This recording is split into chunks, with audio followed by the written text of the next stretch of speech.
Bonjour ma belle famille. Bienvenue à nouveau dans Histoire vraie qui change la vie. Aujourd'hui, je vous propose une histoire puissante et profondément touchante. À 18 heures, le ciel était devenu gris foncé et Emma Rodriguez sentait la fatigue s'installer dans ses os. Sa première semaine chez Sterling Enterprises avait été épuisante, remplie de nouvelles procédures, de visages inconnus et de la pression constante de devoir prouver qu'elle était à la hauteur de son poste. En tant qu'analyste de données aux services financiers, elle savait qu'elle avait de la chance d'avoir décroché ce poste, mais la réalité était bien plus exigeante qu'elle ne l'avait prévu. Emma se tenait à l'entrée de l'imposant immeuble de verre, regardant la pluie commencer à tomber en grosses gouttes. Elle serra son sac en cuir usé contre sa poitrine, calculant mentalement si elle avait assez d'argent pour prendre un taxi ou si elle devrait braver les 2 correspondances de bus. Cela lui permettrait de rentrer chez elle, dans son petit appartement situé dans le quartier est de la ville. Son téléphone vibra, signalant un message de sa mère qui lui demandait si elle pouvait lui envoyer de l'argent pour les fournitures scolaires de son petit frère.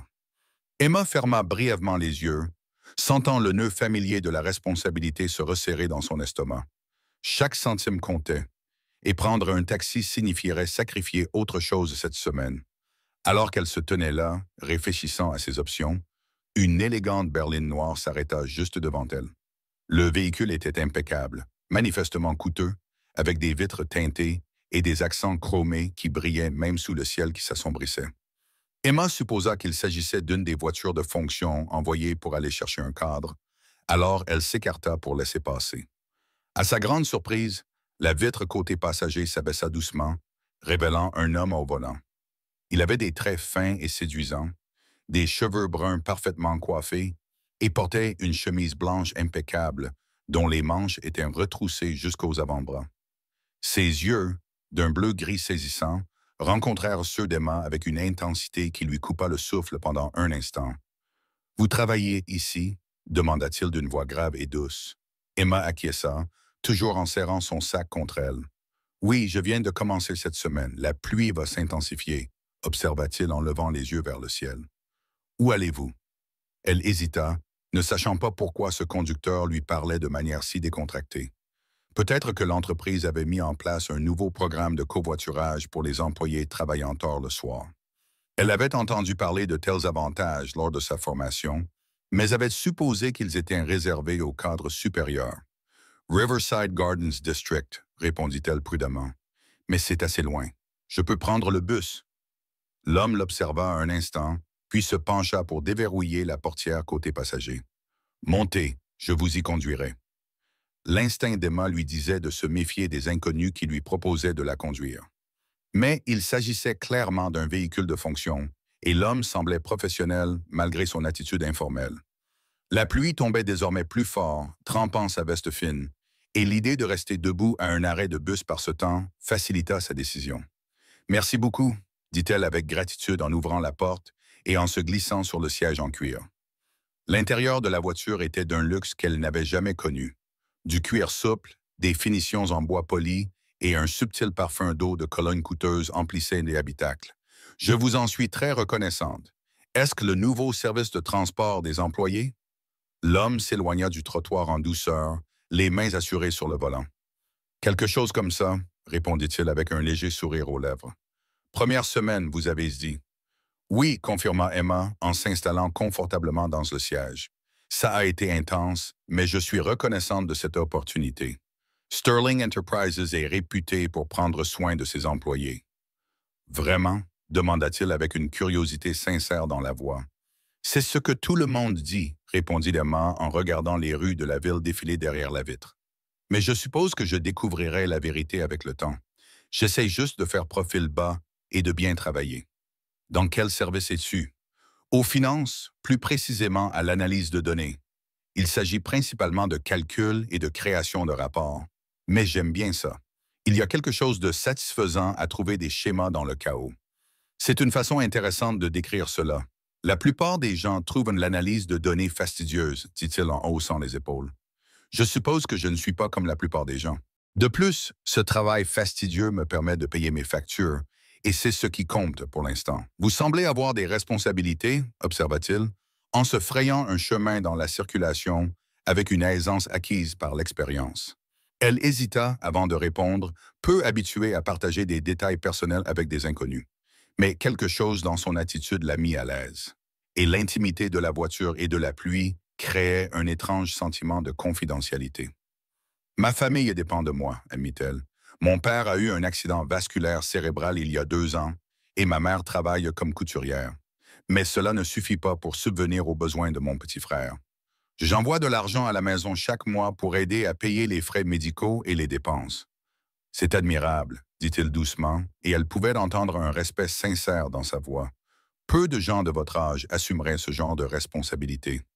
Je ne vois pas cela comme un choix, répondit Emma honnêtement. C'est ma famille. Que pourrais-je faire d'autre? Ils roulèrent un moment dans un silence confortable, la pluie créant une percussion rythmique contre le pare-brise. Emma se surprit à étudier le profil de l'homme lorsqu'elle pensait qu'il ne la regardait pas. Il y avait en lui quelque chose de raffiné qui ne correspondait pas tout à fait à l'image qu'elle se faisait d'un chauffeur d'entreprise. Son attitude, la qualité de ses vêtements, même sa façon de parler, suggéraient une bonne éducation et une grande confiance en soi. « Depuis combien de temps conduisez-vous pour Sterling Enterprises » demanda-t-elle, curieuse malgré elle. « Depuis un certain temps, répondit-il vaguement. Assez longtemps pour bien connaître la ville, cela vous plaît? » Il sembla réfléchir attentivement à la question avant de répondre. « Cela a ses avantages. Je rencontre des gens intéressants, j'écoute leurs histoires, comme la vôtre, par exemple. » Emma sentit qu'elle rougissait. « Mon histoire n'est pas particulièrement intéressante. Je suis juste une fille d'une petite ville qui essaie de réussir dans la grande ville. C'est assez courant. » Je ne pense pas. Il n'était pas d'accord. Le fait que vous soyez prête à travailler dur et à vous sacrifier pour votre famille en dit long sur votre personnalité. Ce n'est pas courant du tout, surtout dans cette ville où tout le monde semble se concentrer uniquement sur son propre avancement. Ces paroles touchaient en quelque chose au plus profond d'elle, une validation dont elle n'avait pas réalisé qu'elle avait besoin. C'est gentil de votre part. Ce n'est pas de la gentillesse, c'est une observation. Il lui jeta un bref regard avant de reporter son attention sur la route. Qu'est-ce qui vous a poussé à choisir Sterling Enterprises? Principalement leur réputation, admet Emma. Ils sont connus pour leur éthique, pour promouvoir leurs employés en interne, sur la base du mérite plutôt que des relations. Je n'ai pas de relations, donc le mérite est tout ce que j'ai. Non. Et vous pensez que le mérite suffit dans ce monde? Il le faut, dit-elle fermement. Sinon, à quoi bon travailler dur? Il sourit à ces mots.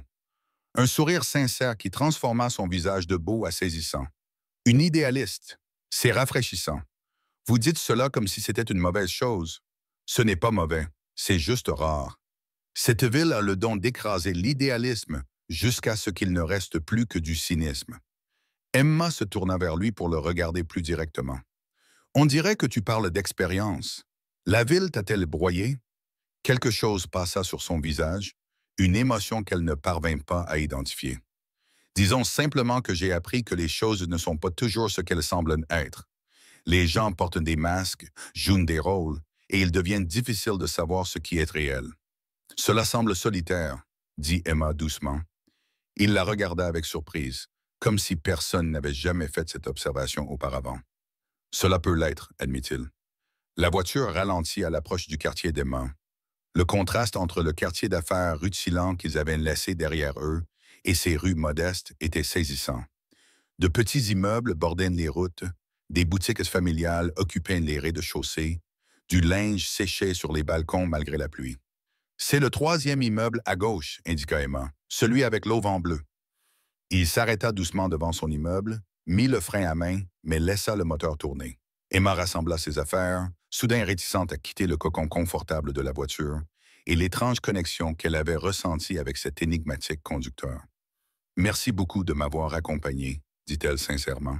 « Vous m'avez évité une soirée très humide et inconfortable. » « Tout le plaisir était pour moi, » répondit-il, et elle voyait bien qu'il était sincère. Emma ouvrit la porte puis hésita. La pluie tombait toujours sans discontinuer, et une idée lui vint à l'esprit. C'était impulsif, probablement inapproprié, mais elle se surprit à parler avant même d'avoir pu réfléchir à sa décision.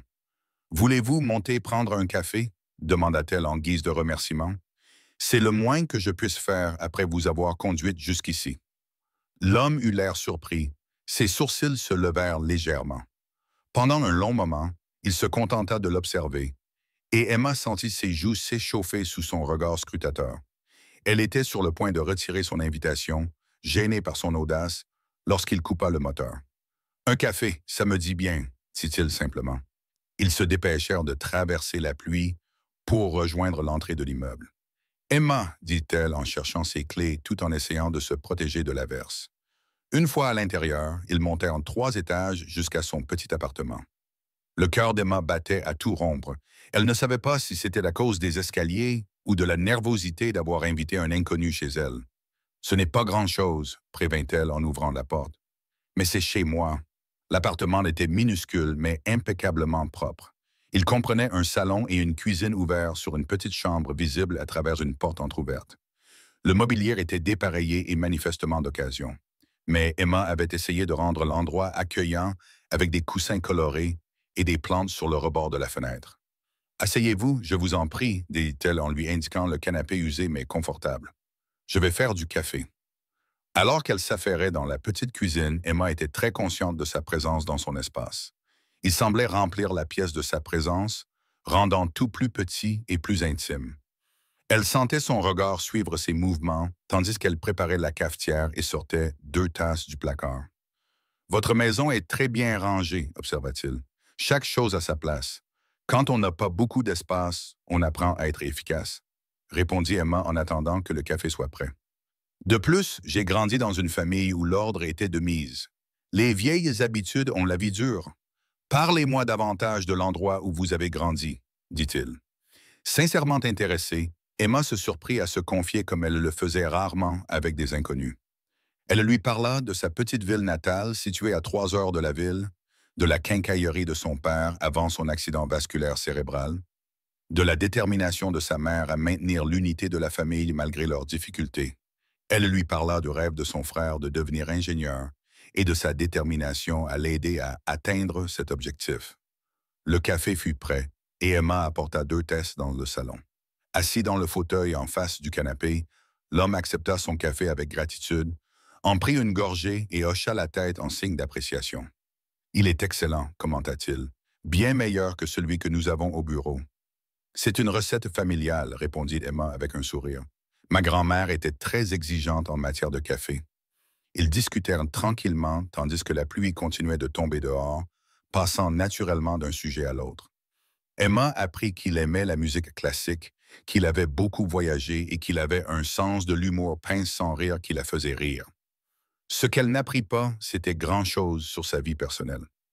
Chaque fois qu'elle posait des questions directes sur son passé ou sa famille, il détournait habilement la conversation pour la ramener sur elle. « Vous êtes très doué pour ça », observa Emma après sa 3e esquive. « Doué pour quoi ?» Évitez les questions personnelles. « Vous en savez beaucoup sur moi, mais je ne sais presque rien sur vous. » Il a souri légèrement, reconnaissant la véracité de son affirmation. « Une vieille habitude. Dans mon métier, il vaut mieux écouter que parler. » « Cela semble être une façon solitaire de vivre, » a dit Emma doucement, faisant écho à son observation précédente. Quelque chose a changé dans son expression, une fissure dans sa façade contrôlée. « Vous êtes très perspicace pour quelqu'un d'aussi jeune. »« J'ai 26 ans, » protesta Emma. « Vous n'êtes pas si jeune, assez jeune pour croire encore au meilleur chez les gens, assez jeune pour inviter un inconnu chez vous pour prendre un café. Vous n'êtes pas vraiment un inconnu, » se surprit à dire Emma. « Vous travaillez pour la même entreprise que moi. Cela crée un lien. » Il la regarda intensément et Emma sentit son souffle se couper devant l'intensité de son regard. Il se passait quelque chose entre eux, quelque chose d'électrique et d'indéniable, malgré les différences considérables entre leurs situations respectives, qu'elle supposait exister en raison de ses manières raffinées et de ses vêtements coûteux. « Emma, » dit-il, son nom sonnant différemment lorsqu'il le prononçait. « Il y a quelque chose que je dois te dire. » Avant qu'il ne puisse continuer, le téléphone d'Emma sonna. Elle jeta un coup d'œil à l'écran et vit le nom de sa mère. « Je suis désolé. Je dois répondre. » L'appel fut bref mais inquiétant. Son frère était tombé pendant l'entraînement de football et devait voir un médecin. Emma promit d'envoyer de l'argent dès le lendemain matin, son esprit calculant déjà quelle facture elle pourrait retarder pour couvrir cette dépense imprévue. Lorsqu'elle raccrocha, elle trouva l'homme qui la regardait avec une expression indéchiffrable. « Qu'est-ce qui se passe ?» demanda-t-il. Une urgence familiale, expliqua Emma, essayant de ne pas laisser transparaître son inquiétude dans sa voix. Rien de grave, juste des dépenses imprévues. Il hocha la tête, compréhensif, puis se leva. Je devrais y aller. Il se fait tard. Emma l'accompagna jusqu'à la porte, soudain réticente à le voir partir. Merci encore de m'avoir accompagné et pour la conversation. C'était agréable de parler à quelqu'un. Il s'arrêta à la porte et se tourna vers elle. Emma, demain, quand vous irez travailler, les choses pourraient être différentes. Je veux que vous vous souveniez de cette conversation. Vous souvenez-vous comment nous nous sommes rencontrés? Chanson sans préjugés ni attente. Emma fronça les sourcils, perplexe devant ces paroles énigmatiques. Je ne comprends pas, dit-il en souriant, un mélange de chaleur et de quelque chose qui ressemblait à du regret. Vous comprendrez. Bonne nuit, Emma Rodriguez. Bonne nuit, répondit-elle, réalisant qu'elle n'avait jamais appris son nom. Attends, je ne sais même pas comment t'appeler. Il était déjà à mi-chemin dans les escaliers, mais il se retourna pour la regarder. James, dit-il simplement. Je m'appelle James. Après son départ, Emma ferma la porte et s'appuya contre elle. Son esprit était envahi de questions sur le mystérieux conducteur qui lui avait témoigné tant de gentillesse. Elle ne le savait pas encore, mais sa vie était sur le point de changer d'une manière qu'elle n'aurait jamais pu imaginer. Tout cela à cause d'une simple erreur sous la pluie. Emma se réveilla tôt le lendemain matin, l'esprit encore occupé par sa rencontre de la veille avec James. Il y avait quelque chose en lui qu'elle ne pouvait oublier. Un magnétisme qui n'avait rien à voir avec son physique avantageux, mais tout à voir avec la façon dont il l'avait écouté. Il l'avait vraiment écouté, comme si ses paroles avaient de l'importance. Elle s'habilla avec soin, choisissant sa plus belle tenue de travail. Une robe bleu marine qu'elle avait achetée spécialement pour ce travail. Et elle prit le premier bus pour éviter les embouteillages du matin. Alors qu'elle traversait la ville qui s'éveillait, elle se surprit à espérer revoir James, peut-être en train de déposer un autre employé afin de pouvoir le remercier une fois de plus pour sa gentillesse. Le bâtiment de Sterling Enterprises semblait encore plus impressionnant dans la lumière du matin. Tout en verre et en acier, il s'élevait vers le ciel. Emma passa le contrôle de sécurité et prit l'ascenseur jusqu'au 15e étage, où se trouvait le service financier. Ses collègues étaient déjà rassemblés dans la salle de conférence principale. Une situation inhabituelle qui la rendit immédiatement nerveuse. « Que se passe-t-il » murmura Emma à Jennifer, l'une des analystes seniors qui s'était montrée amicale avec elle pendant sa première semaine. « Réunion d'urgence avec tout le personnel » lui répondit Jennifer à voix basse. Apparemment, le PDG fait une apparition exceptionnelle pour annoncer une nouvelle initiative. Cela n'arrive presque jamais. Il reste généralement dans sa tour et transmet ses directives par l'intermédiaire des chefs de service. Emma sentit son estomac se nouer d'anxiété. Elle avait entendu des rumeurs sur le PDG de Sterling Enterprises, un homme nommé James Sterling, qui avait transformé la modeste société d'investissement en une multinationale. Les gens parlaient de lui avec un mélange de crainte et d'admiration, le décrivant comme brillant mais impitoyable, visionnaire mais exigeant. La salle se remplit progressivement d'employés de différents services. Emma trouva une place près du fond, essayant de se rendre invisible. Elle était encore trop nouvelle pour attirer l'attention lors d'une réunion aussi importante. Les lumières s'atténuèrent légèrement et un silence s'installa dans la foule. La porte latérale s'ouvrit et plusieurs cadres entrèrent et prirent une place à l'avant de la salle. Puis, par la même porte, entra un homme vêtu d'un costume anthracite impeccablement taillé. Ses cheveux bruns étaient parfaitement coiffés, et sa présence imposait immédiatement le respect. Emma sentit le sang se retirer de son visage. Le reconnaître fut pour elle comme un coup physique. C'était James. Son James, le chauffeur qui l'avait raccompagné chez elle, qui s'était assis sur son canapé usé pour boire un café, qui l'avait écouté parler de sa famille et de ses rêves. Sauf qu'il n'était pas du tout chauffeur. C'était James Sterling, le PDG et fondateur de toute l'entreprise. Emma agrippa le bord de sa chaise tandis que la pièce se mettait à tourner légèrement. Son esprit repassa rapidement tous les moments de leur conversation de la veille. Chaque commentaire désinvolte qu'elle avait fait sur l'entreprise, chaque supposition qu'elle avait exprimée. Elle avait parlé de mérite et de travail acharné, alors qu'elle était assise en face de l'homme qui contrôlait toutes les décisions de promotion et de licenciement dans toute l'organisation. Il lui avait menti. Ou plutôt, il lui avait permis de croire à un mensonge. James se mit à parler, sa voix remplissant la salle de conférence du même ton grave et confiant dont elle se souvenait dans la voiture. Mais cette fois, il y avait une touche supplémentaire d'autorité. La voix d'un homme habitué à être obéi sans discussion. Merci à tous d'être venus si rapidement, commença-t-il, ses yeux gris-bleu balayant l'assemblée. Emma essaya de se faire toute petite dans son siège, priant pour qu'il ne la remarque pas. J'ai convoqué cette réunion pour vous annoncer une nouvelle initiative de l'entreprise axée sur le développement des employés et la promotion au mérite. Alors qu'il continuait à présenter le programme, Emma entendait à peine ses paroles. Son esprit était envahi par l'embarras et la confusion. Pourquoi avait-il prétendu être chauffeur? L'avait-il testé d'une manière ou d'une autre? Était-ce un jeu élaboré auquel se livraient les hommes riches et puissants avec des employés peu méfiants? Cette initiative sera menée par un groupe de travail composé de membres de différents départements. James poursuivit. Nous recherchons des personnes qui font preuve non seulement de compétences techniques, mais aussi d'intégrité, de dévouement et d'un engagement sincère envers les valeurs de l'entreprise. Son regard balaya à nouveau la pièce, et cette fois-ci, il se posa directement sur Emma. Pendant un bref instant, leurs regards se croisèrent, et elle vit quelque chose vaciller dans son expression. De la reconnaissance, certes, mais aussi autre chose. Du regret peut-être, ou de l'inquiétude. Emma détourna rapidement les yeux, les joues brûlantes d'humiliation. La réunion se termina 20 minutes plus tard, et Emma tenta de se faufiler parmi la foule, désespérée de retourner à son bureau pour digérer ce qui venait de se passer. Mais alors qu'elle atteignait la porte, elle entendit une voix derrière elle. « Mademoiselle Rodriguez, un instant, s'il vous plaît. » Elle se retourna et vit Thomas Chen, le directeur des opérations, s'approcher d'elle avec un sourire professionnel. « Oui, monsieur », parvint à dire Emma d'une voix plus assurée qu'elle ne se sentait. « Monsieur Sterling aimerait vous voir dans son bureau. Veuillez me suivre, je vous prie. » Le trajet jusqu'à l'étage de la direction lui sembla être une marche vers son exécution. Emma imagina des dizaines de scénarios, tous pessimistes. Elle allait être licenciée pour avoir invité son PDG chez elle sans savoir qui il était.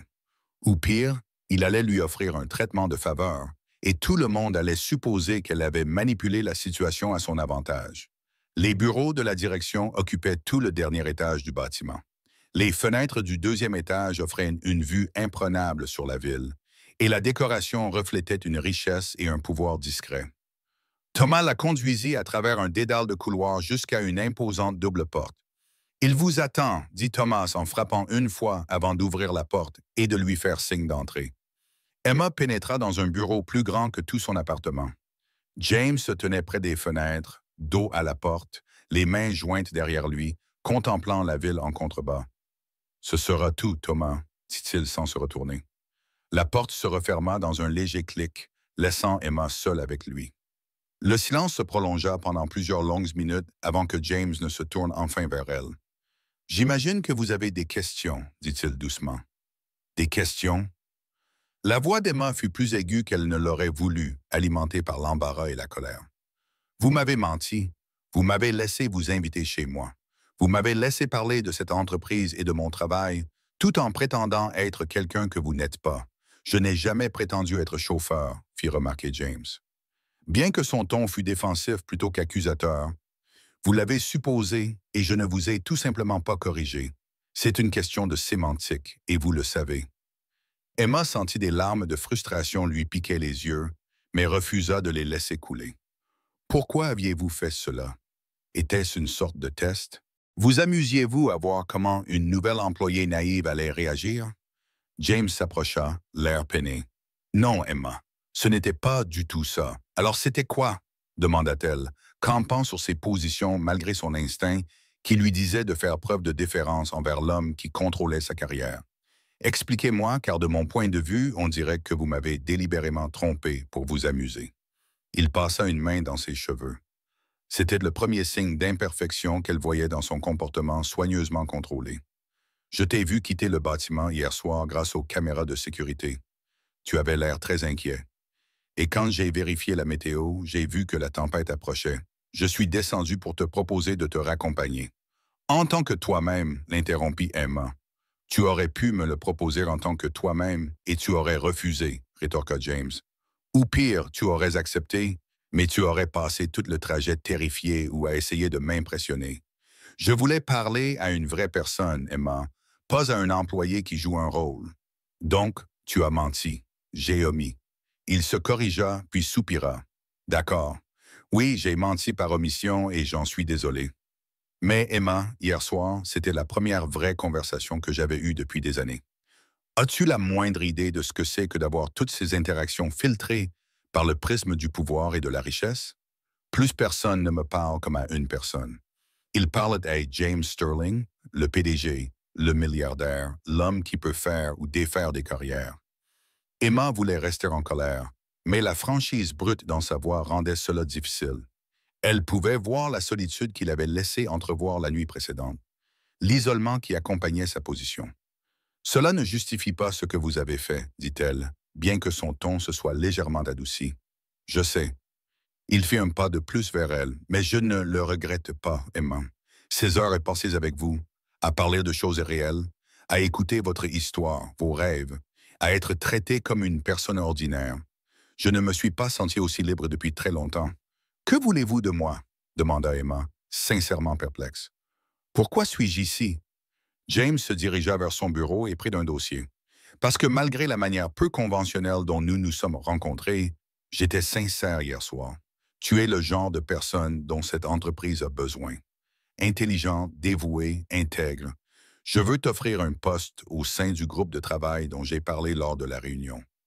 Emma le regarda, incrédule. Tu n'es pas sérieux, je suis tout à fait sérieux. Tout le monde va penser que j'ai couché pour obtenir ce poste, dit Emma sans détour. Ils vont supposer que je vous ai manipulé d'une manière ou d'une autre. Qu'ils pensent ce qu'ils veulent, répondit James. Les personnes qui comptent verront la qualité de votre travail. C'est une opportunité légitime, Emma. Vous travaillerez avec une équipe de professionnels talentueux issus de toute l'entreprise. Les critères de sélection sont transparents et vous remplissez toutes les conditions requises. Emma voulait refuser par principe, mais la partie pragmatique de son esprit calculait déjà ce que cette opportunité pouvait signifier. Un poste au sein d'un groupe de travail sur les PDG malveillants serait inestimable pour sa carrière, sans parler de l'augmentation de salaire probable qui aiderait sa famille. « J'ai besoin de temps pour y réfléchir », dit-elle finalement. « Très bien », acquiesça James. « Mais, Emma, j'ai besoin que tu comprennes quelque chose. Ce qui s'est passé hier soir, la connexion que nous avons ressentie, c'était réel, du moins pour moi. » Emma retint son souffle devant la portée de ses paroles. « Monsieur Sterling James, l'interrompit-il gentiment. Quand nous sommes seuls, appelez-moi James, s'il vous plaît. »« James, corrigea-t-elle, même si ce nom lui semblait étrange maintenant qu'elle savait qui il était vraiment. Cela ne peut pas arriver. Quoi que vous pensiez avoir ressenti, quoi que j'ai pu ressentir, l'enjeu est trop important. Vous êtes mon patron. Plus que cela, vous êtes le patron de tout le monde. Je suis conscient des complications, dit James en contournant son bureau pour se rapprocher d'elle, tout en conservant une distance respectueuse. Je n'ai pensé à rien d'autre depuis que j'ai quitté votre appartement hier soir. Mais je sais aussi que les liens authentiques sont rares, Emma. Ce que nous avons vécu hier soir, cette conversation sincère, cette aisance l'un avec l'autre. Les gens cherchent cela toute leur vie sans jamais le trouver. Nous avons eu une seule conversation, protesta faiblement Emma, bien que son cœur battît à tout rompre à sa proximité. Une seule conversation qui m'en a appris davantage sur qui vous êtes vraiment que des mois passés à connaître certaines personnes, rétorqua James. Vous auriez pu cacher vos difficultés, présenter une image lisse. Au lieu de cela, vous avez été honnête au sujet de votre vie, de vos défis, de vos responsabilités. Sais-tu à quel point c'est extraordinaire? Emma se sentit vaciller, attirée par l'intensité de son regard et la sincérité de sa voix. Mais la réalité la rattrapa, froide et impitoyable. « Je ne peux pas, dit-elle fermement en reculant d'un pas. J'ai travaillé trop dur pour en arriver là. J'ai fait trop de sacrifices. Je ne vais pas tout risquer pour un rêve qui ne survivrait probablement pas à la réalité de qui nous sommes et d'où nous venons. » Une douleur passa sur le visage de James, mais il acquiesça lentement. « Je comprends. Le poste au sein du groupe de travail est toujours à toi si tu le veux. Sans condition, sans autre attente que d'excellents résultats. J'y réfléchirai, répéta Emma en se dirigeant vers la porte. Emma l'appela James alors qu'elle tendait la main vers la poignée. Elle se retourna et le trouva en train de la regarder avec une expression qui lui serra le cœur. Pour ce que ça vaut, la nuit dernière n'était pas un fantasme pour moi. C'était la chose la plus réelle que j'ai vécue depuis très longtemps. Emma partit sans répondre, ses émotions en ébullition alors qu'elle regagnait son bureau. Pendant le reste de la journée, elle accomplit ses tâches machinalement, son esprit repassant en boucle les révélations du matin contenues dans les paroles de James. Lorsqu'elle quitta le travail ce soir-là, Emma avait pris sa décision.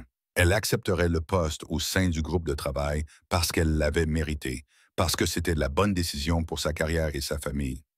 Mais elle maintiendrait des limites professionnelles strictes avec James Sterling. Ce qu'elle ne pouvait pas prévoir, c'était à quel point cela s'avérerait difficile, ni comment les barrières qu'elle avait soigneusement érigées commenceraient à s'effriter à chaque interaction, chaque regard insistant, chaque moment qui lui rappelait la connexion qu'ils avaient partagée sous la pluie. 3 mois après avoir pris ses fonctions au sein du groupe de travail, Emma s'était révélée être un atout inestimable. Ses compétences analytiques, combinées à sa compréhension sincère des préoccupations des employés, rendaient ses idées particulièrement précieuses. Elle travaillait plus dur que n'importe qui d'autre dans l'équipe, déterminée à prouver que sa sélection était uniquement basée sur le mérite. Sa relation avec James restait strictement professionnelle pendant les réunions d'équipe et les événements de l'entreprise. Mais il y avait des moments brefs et intenses où les limites qu'il s'était soigneusement fixées menaçaient de s'effondrer complètement. Au début, cela se manifestait de manière subtile. James lui demandait son avis pendant les réunions et leurs regards se croisaient un instant de trop. Elle présentait ses conclusions et il se penchait en avant avec une intensité qui n'avait rien à voir avec l'analyse des données. Ils jouaient un jeu dangereux de retenue et tout le monde autour d'eux pouvait sentir la tension, même s'ils ne pouvaient pas la nommer. Le point de rupture est survenu un vendredi soir froid alors qu'Emma travaillait tard dans le bureau du groupe de travail. Elle avait renvoyé le reste de l'équipe chez elle depuis des heures, mais elle était déterminée à terminer le rapport trimestriel avant le week-end. Le bureau était silencieux, à l'exception du cliquetis discret de son clavier et du grondement occasionnel du système de chauffage. Elle n'entendit pas James entrer, jusqu'à ce qu'il parle depuis l'embrasure de la porte. « Tu es encore là? » Emma sursauta légèrement, portant la main à sa poitrine. « Tu m'as fait peur. » « Désolé, » dit James en entrant dans la pièce. Il avait retiré sa veste de costume et desserré sa cravate, semblant plus détendu qu'il ne l'était habituellement pendant les heures de travail. « J'ai vu la lumière allumée et je voulais m'assurer que tout allait bien. »« Je termine juste le rapport, » répondit Emma, essayant d'ignorer son pouls qui s'était accéléré en sa présence. « Il sera prêt pour la présentation de lundi. » James s'approcha, regardant l'écran par-dessus son épaule. Il était si près qu'elle pouvait sentir son parfum, sentir la chaleur qui se dégageait de son corps. « Emma, il est 20 heures un vendredi soir. Le rapport peut attendre lundi matin. Je veux qu'il soit parfait, » insista-t-elle, bien que sa concentration se détériorait rapidement avec lui si près. « Il est déjà parfait, » dit James doucement. « Tu es toujours parfaite. C'est l'une des nombreuses choses qui rendent cela si difficile. » Emma se tourna sur sa chaise pour lui faire face, le souffle coupé par l'émotion brute dans ses yeux. « James, nous étions d'accord. »« Je sais ce dont nous avions convenu, » l'interrompit-il d'une voix rauque. « J'ai essayé, Emma. Dieu sait que j'ai essayé de garder mes distances, de te traiter comme n'importe quel autre employé, mais je ne peux pas m'empêcher de penser à toi. Je ne peux pas m'empêcher de me souvenir de cette nuit où tu m'as vu comme un simple homme. Pas comme tout ça, » dit-il en désignant vaguement le bureau et le bâtiment. L'empire qu'il avait créé. « C'est impossible, » murmura Emma. Bien qu'elle ne fasse aucun geste pour augmenter la distance entre eux, James lui demanda, s'accroupissant pour être à la hauteur de ses yeux. « À cause de la politique de l'entreprise, à cause de ce que les gens pourraient penser. Emma, j'ai passé toute ma vie d'adulte à construire cette entreprise, à prendre des décisions basées sur la logique et la stratégie. Mais tu me donnes envie de prendre des décisions basées sur quelque chose de complètement différent. » « Sur quoi? » demanda Emma, bien qu'elle connaisse la réponse. « Sur ça, » répondit James en tendant la main pour lui caresser doucement le visage. « Sur le fait que mon cœur bat la chamade quand tu entres dans une pièce. Sur le fait que tout semble plus intense, plus vivant quand je suis près de toi. sur la certitude que je n'ai jamais ressenti ça pour personne auparavant et que je suis terrifié à l'idée de ne plus jamais ressentir ça. Emma ferma les yeux et se pencha vers lui malgré toutes les raisons logiques de ne pas le faire. J'ai peur, admit-elle. Peur de perdre mon travail, peur de ce que les gens diront, peur que ce sentiment ne survive pas à la réalité de nos mondes différents. Moi aussi j'ai peur, avoua James, mais j'ai encore plus peur de te laisser partir sans me battre pour cela. Emma, regarde-moi. Elle ouvrit les yeux et découvrit qu'il la regardait avec une telle tendresse qu'elle en eut le souffle coupé. Je t'aime, dit-il simplement. Je t'aime depuis que tu m'as invité chez toi et que tu m'as traité avec gentillesse alors que tu pensais que je n'étais personne. Je t'ai aimé quand tu m'as reproché ce matin de t'avoir trompé. J'aime ta force, ta compassion, ton dévouement envers ta famille. J'aime qui je suis quand je suis avec toi. Des larmes coulaient sur les joues d'Emma. Je t'aime aussi, murmura-t-elle.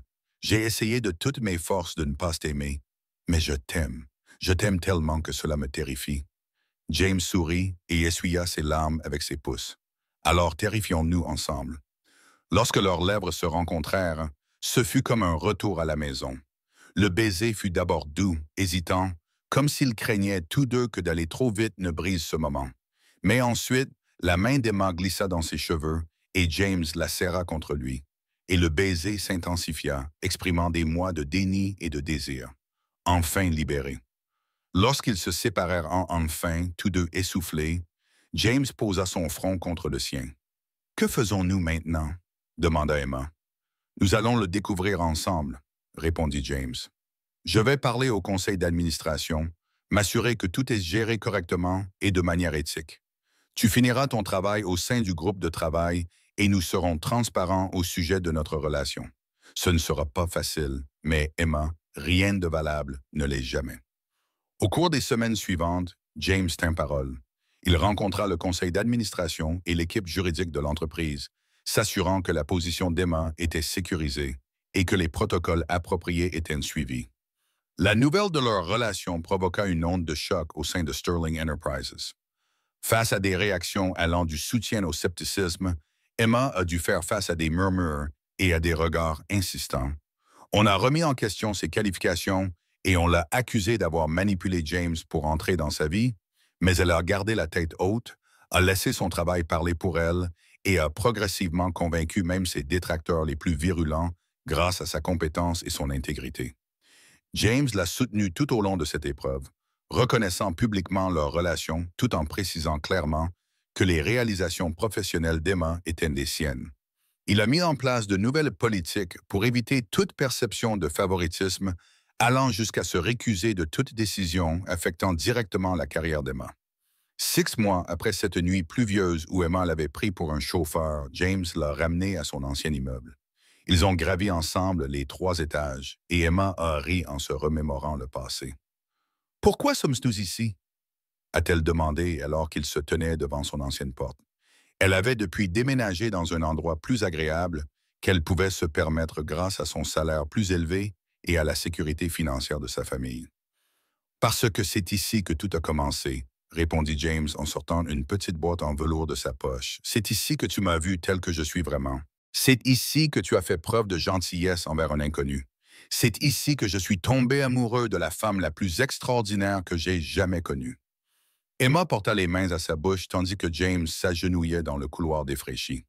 Celui-ci lui semblait désormais magnifique en raison de ce qu'il représentait. « Emma Rodriguez, tu as changé ma vie d'une manière que je n'aurais jamais cru possible. Tu m'as appris que les liens authentiques valent tous les risques, que l'amour se moque des barrières sociales, de la richesse ou du pouvoir. Veux-tu m'épouser? » Les larmes de joie aux yeux, Emma ne put que hocher la tête avant de retrouver sa voix. « Oui, 1000 fois oui. » Alors que James glissait la bague à son doigt et la serrait dans ses bras, Emma réfléchissait à la façon dont une simple erreur sous la pluie avait conduit au plus grand amour de sa vie. Elle avait pris un millionnaire pour un chauffeur et lui avait vu au-delà de sa situation modeste pour découvrir la femme qui se cachait derrière. Au final, ce n'était pas une question de richesse, de position sociale ou de ce que le monde voyait quand il regardait James Sterling et Emma Rodriguez. Il s'agissait de 2 personnes qui avaient trouvé quelque chose de rare et de précieux. Un amour authentique qui transcendait toutes les barrières que la société essayait de placer entre eux. Leur mariage, 6 mois plus tard, était un mélange de leurs deux mondes. La famille d'Emma, originaire de sa petite ville natale, côtoyait des cadres d'entreprise et des mondains, prouvant que l'amour pouvait vraiment combler tous les fossés. Et lorsque James prononça ses vœux, il remercia Emma d'avoir eu le courage d'inviter un inconnu à l'abri de la pluie. Car ce simple geste de gentillesse avait tout changé. Tu m'as pris pour un chauffeur, a déclaré James avec un sourire, alors qu'ils dansaient leur première danse en tant que mari et femme. Et j'ai pris ma vie soigneusement construite pour du bonheur. Merci de m'avoir montré la différence. Emma lui a souri, le cœur rempli de joie. Merci de m'avoir ouvert la porte et de m'avoir ramené chez moi, au sens propre comme au figuré. Ils se balançaient ensemble, entourés de tous ceux qu'ils aimaient. Emma savait que les contes de fées existaient bel et bien. Ils ne commençaient simplement pas toujours dans des châteaux. Parfois, ils commençaient sous la pluie, par une erreur d'identité et une connexion trop forte pour être niés. Merci d'avoir pris le temps d'écouter cette histoire. Si vous avez apprécié ce contenu, n'oubliez pas de cliquer sur j'aime, de partager cette histoire avec vos amis et votre famille, et de vous abonner à Connell pour ne pas manquer d'autres histoires enrichissantes.